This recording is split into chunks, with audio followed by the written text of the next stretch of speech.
Hi, everybody. I'm Brittany Lewis with Forbes Breaking News. Joining me now is U.S. Senate candidate and Riverton Mayor Trent Staggs. Mayor Staggs, thank you so much for joining me. Thanks for having me, Brittany. Of course, and before we dive into our wide-ranging conversation, run us through your resume. Who's Trent Staggs? Well, I like to say I'm authentically Utah and consistently conservative. I've really a lifelong Utah. From elementary school to graduate school, I've attended Utah schools. I've raised my family here. I've run a number of companies and also helped take a company public last year, got listed on NASDAQ in the energy industry. And for the last 10 years, I've been running my community of Riverton. I've been on the city council for 4 years and then mayor for the last 6 years. And during that time, I think I've developed quite a reputation as one who is very innovative. I've taken a entrepreneur's approach, a business-minded approach to city government, where we've cut taxes, innovated to really improve services, and also not been afraid to stand up to the establishment and speak out. That's typified my career, and that's why I had so many come and approach me and ask me to consider running against the establishment here in this U.S. Senate seat. Can you dive a little deeper for us? How specifically did those experiences in Utah set you up to run for a national seat, or to go onto the national stage, rather? Yeah. Well, somebody who I've got my master's in business administration, and operating several businesses, and then helping take that company public with operations in the state. And so in Eastern Utah, it really informed a lot of, or provided some great experience for me and interactions with several folks across the state. And in the time that I've been in elected office, of these 10 years, I've developed great relationships. And that's why we have so many mayors, city council members, and county commissioners that have endorsed my candidacy. We've also received endorsements from national figures like Mark Levin and Charlie Kirk, also Ambassador Grinnell, that have come in and endorsed our campaign because they've noticed that my experience in both the private sector and also in municipal government is a great value add and something that I think lends a unique perspective. Being a mayor, I say, puts me on the front line of pushing back against governmental overreach. And so I get it at the federal, the state, and the county level. And so I've been pushing back consistently. I understand federalism. I understand the government closest to the people is what governs best. And that's what we need in Washington, D.C. We need folks that have that perspective, that can go back there and really try to right the ship right now, because it's completely out of control.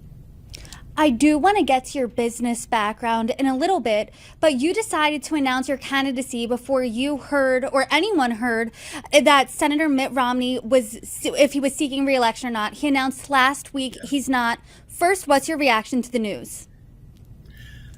Yeah, we did. I jumped into the race late May, and for the past 4 months, I've been campaigning effectively across the state. And I was the only candidate, that jumped in, that had the courage to take on the establishment. I've done it time and time again.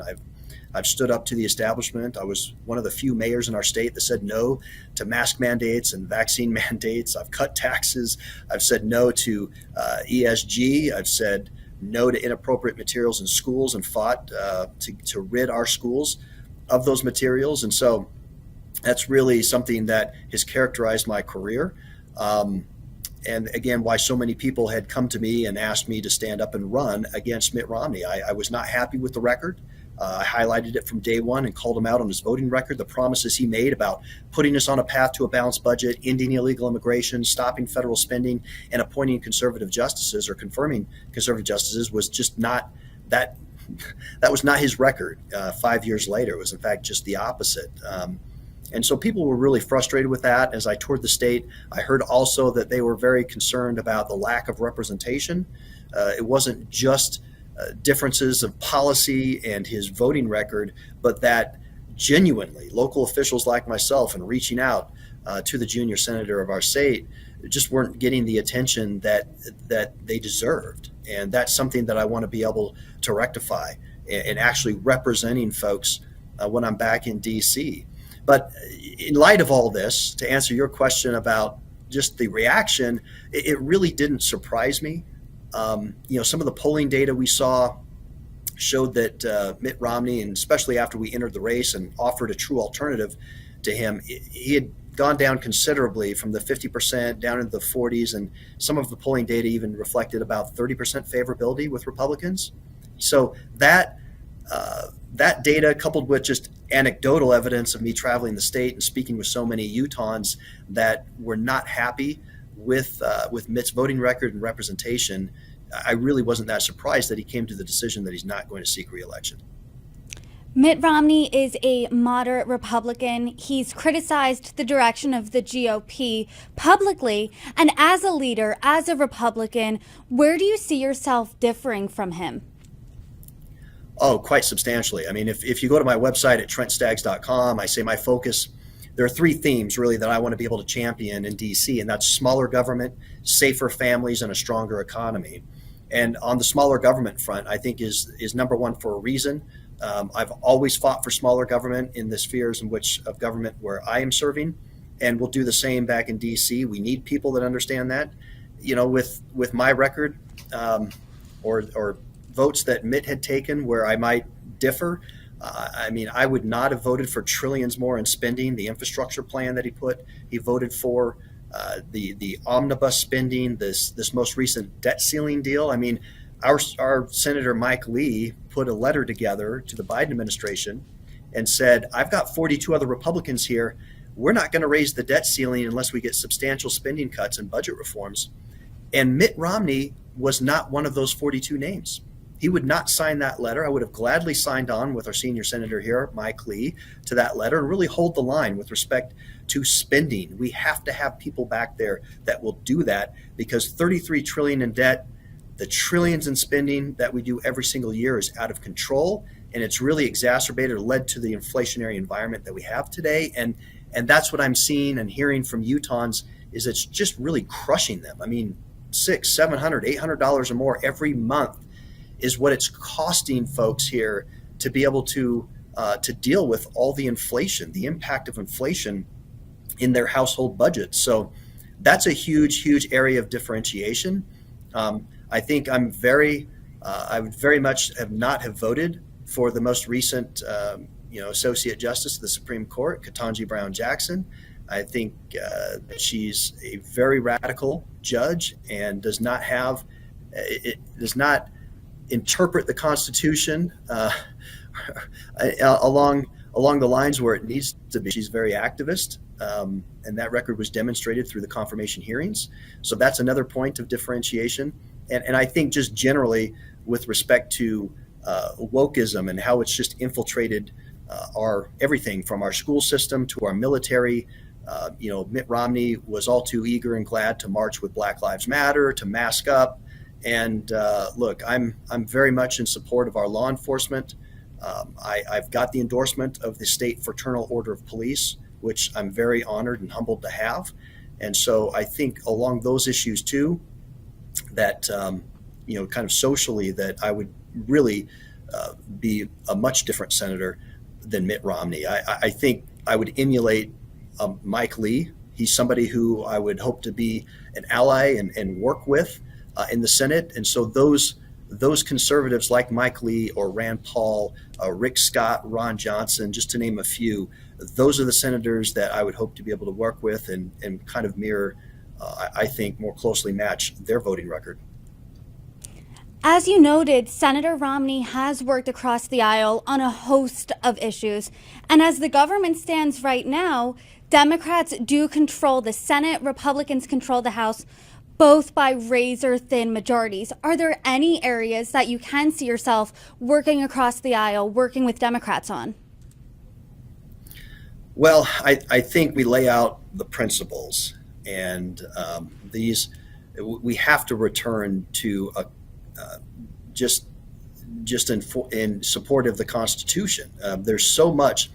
The size, scope, burden of the federal government is so much larger than our founders today, is so much larger than our founders ever envisioned. We've got to get back to that. And so in the sense where Democrats can want to push and restore federalism, I'm happy and eager to work with them. I think I think that's a principle too that even Democrats can get behind and say, look, in many states and localities, these decisions are much, are that's their proper province. They're decisions that should be made at the local level and not by the federal government. And so I think that's what we need to be able to do. The government is so large right now, the federal government, that it's failing. It's utterly failing at the few things it's supposed to do. Article 1, Section 8 of the Constitution that really outlines what the federal government should be doing. Immigration is one of those.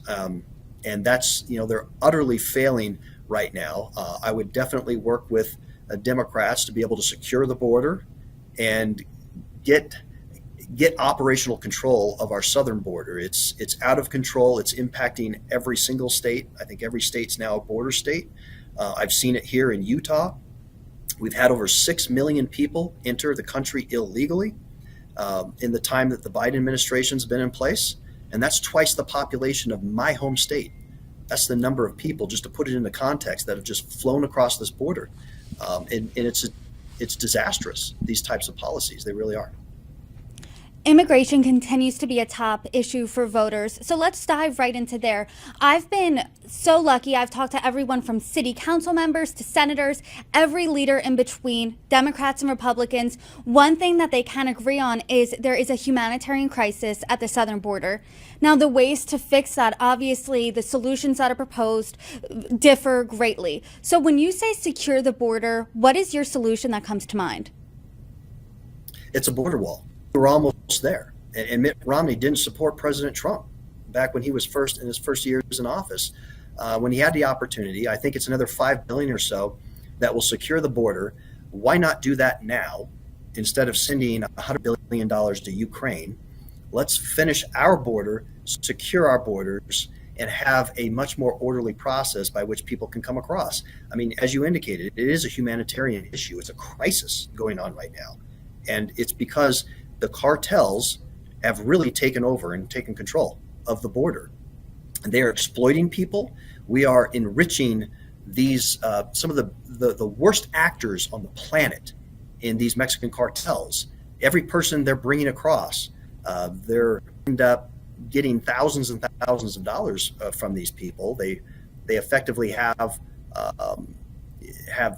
some type of dollar amount tied to each person that comes across. And so you have that trafficking that's going on. There's all types of sexual assault and other just horrific behavior. That's not to mention the drugs that are pouring across the border and killing tens of thousands of Americans every single year. I mean, this is an invasion, and it is a humanitarian crisis. And the compassionate, humane thing to do, let's seal that border off, make sure that we have ports of entry for sure, but that is much more orderly. We need that. We need the Remain in Mexico policy. We also need to have E-Verify and really pursue that, because so many people that are coming here illegally that end up working are flat out stealing security numbers of our kids and other citizens in order to work. And so we need to just enforce the laws that we have. And I think that will stop the magnet that is attracting so many people here that are disrespecting our laws and not following the process that needs to be followed to obtain citizenship here in our country. When Trump was president, he did propose a border wall. Part of the border wall was built. It was a lightning rod issue, as you know. But realistically, do you think that's an idea A, Democrats can get behind, and B, you're proposing that as well? Will that ever get done? Well, I think it definitely should be. I think this is an issue that 70, 80% of Americans, I think, agree on. I was just touring the southern part of our state, and I spoke to an individual that owns a restaurant, and he's actually married an immigrant here from Mexico. And he said repeatedly that their whole family agrees that that wall needs to be built. And that's the only thing that's really going to give us that type of operational control of the border and prevent cartels from making the money that they're making right now on all of the trafficking that's going on. It's something that needs to happen. We can't I just don't see any other way. I don't know why a wall is so controversial, because it clearly works, and it's going to allow us to actually control the flow of migration into our country. According to a recent Newsweek poll, the top 3 issues facing voters as we creep up to the 2024 election, the third one was immigration, but the top 2 are the economy and healthcare. How would you address these key issues? Yeah, well, it's unfortunately this Biden administration has really, really weakened our economy. We used to have energy independence, and sadly, they have shut down so much activity with respect to the oil and gas industry. I mean, I'm one who understands this issue, having been on the board of directors of a company that was publicly traded in the energy space. We need to have, and we should have, energy independence as a country. We used to have $2 gallon gasoline. We have enough resources in our own country to be energy independent. We did it under President Trump. That is a number one issue. I think that we can pursue policies that can open up federal lands and just get out of the way of the energy industry and actually help them secure our energy independence once again, or reestablish that. That's where we need to be. And that will have all types of spillover effects in the economy. When we have low energy and we have energy independence, we're not enriching nations that really don't like us and want to seek us harm. We have that capability to do that. So on the economy front, we should do that. And I think one of the things that I'm a huge supporter of is the REINS Act, REINS.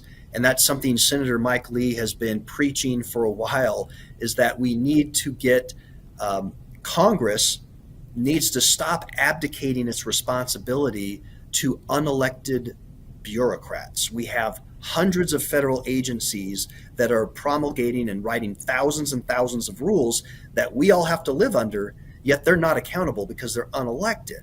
And this process has got to stop. It's a huge drag on the economy. I think it's about $4 trillion, a drag on the economy, the regulatory framework and all the regulations that are imposed on business. It's out of control. I think the average cost per employee, or to the employer per employee, is about $20,000 to come into compliance with everything. I've been a business owner. I've been with a public company, and I know the impact on business. I travel the state, and I hear from many folks that say, look, I just think I'm too small to succeed. You've heard of too big to fail. What about too small to succeed? I can't afford the armies of accountants and attorneys. So at my website, I say, look, I'm not just going to take a scalpel to regulation, slight regulatory reform. We need a chainsaw. We need complete regulatory reform. The REINS Act, I think, is a step in the right direction. And that, I think, will unshackle businesses and allow us, this economy rather, to really, really take off. And I just want to say, I'm someone who really understands that, who has an MBA, who's operated businesses. And in my own community, I actually eliminated the business license fee. I just cut it out altogether. And we signaled so much support for our business community, because I understand that we need to lower regulations. We need to get government out of the way, allow businesses to compete in a free market and provide the services that they do. They can do that much better than any government can. And that really is what bolsters our economy and allows us to flourish.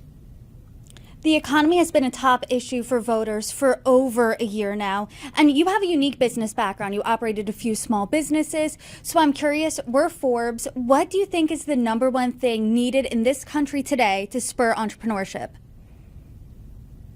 Well, I love entrepreneurship. I know it accounts for 80% of all business, all employment here in the United States. It's what really drives our innovation, and I think that's the American dream. People want to own a business. They want that type of control over their future and their outlook.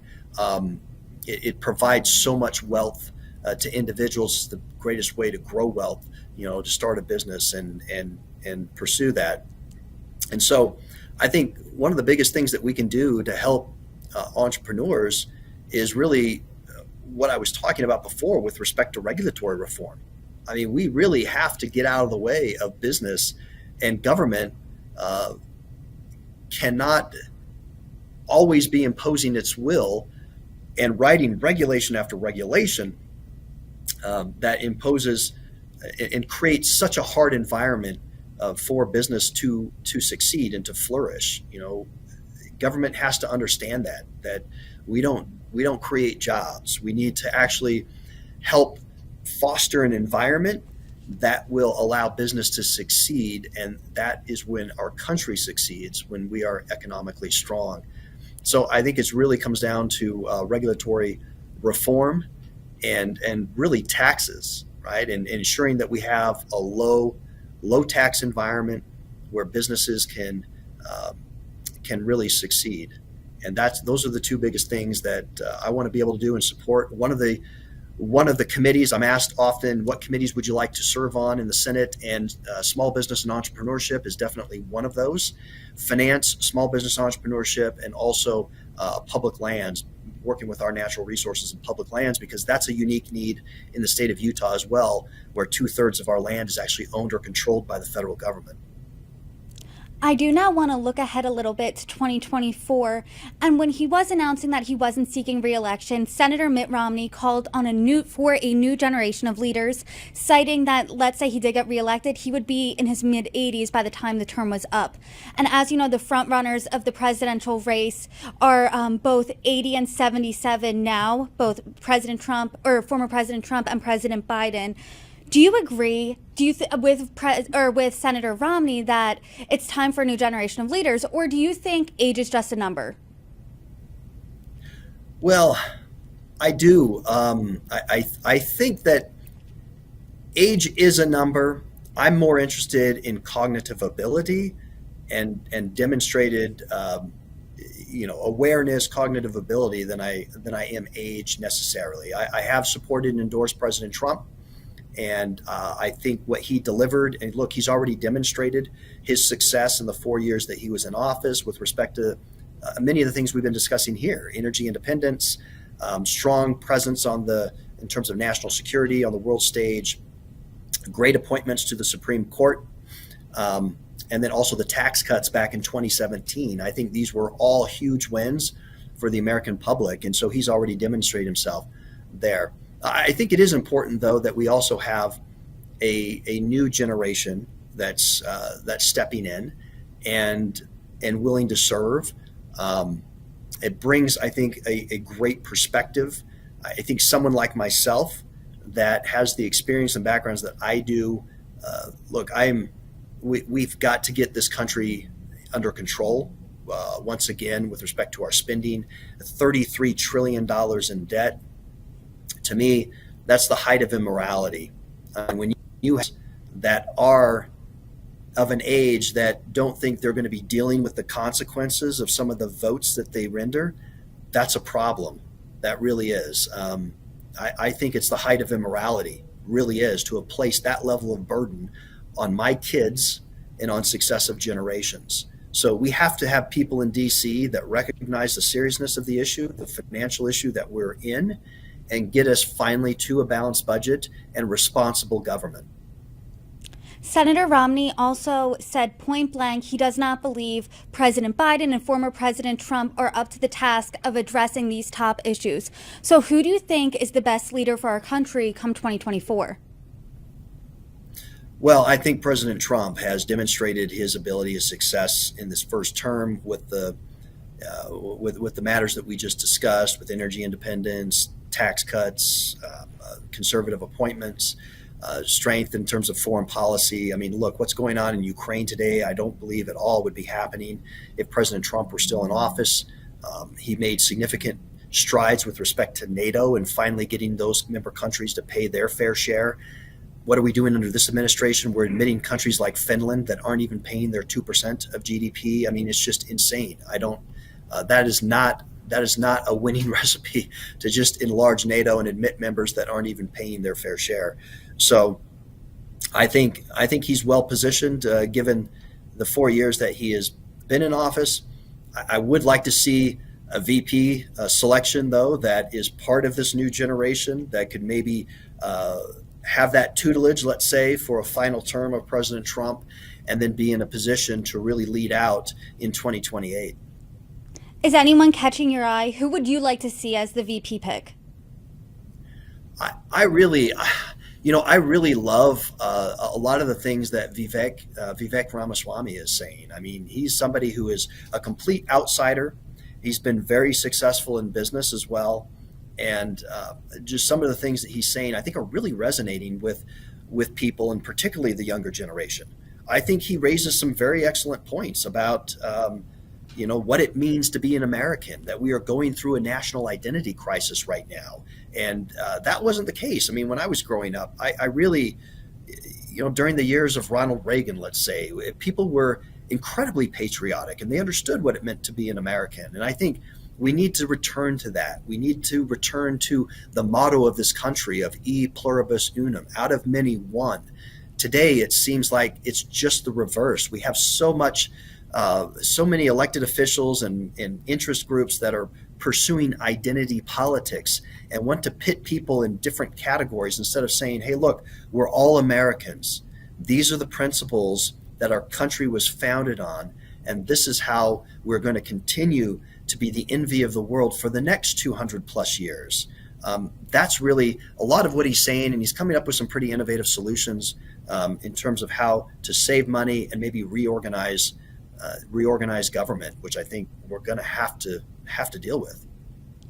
I was in Iowa for the Iowa State Fair just a few weeks ago, and he was talking to the press. During a press gaggle, he was asked that question, would you run as someone's VP? He said no, but maybe he'll change his mind. Let's see how the polls shake out. But you spoke a lot about this, especially in your campaign video when you announced. You said, point blank, Washington's broken. So my final question to you is, how does Trent Staggs fix it? Well, it's going to take a lot more than just one person, but what I've told folks is, hey, look, we've got a great core of conservatives, of constitutional conservatives in the Senate right now, with a Mike Lee and a Rand Paul and Rick Scott and Ron Johnson. And I think having one more true conservative that can go to the Senate and work with this body is going to finally move the needle and effectuate the change that we so desperately need. And so getting there, being able to work with these individuals that I've just named, I think is going to really be impactful and allow us to get there to a balanced budget. Senator Lee and many others are talking about how the appropriations process is completely broken.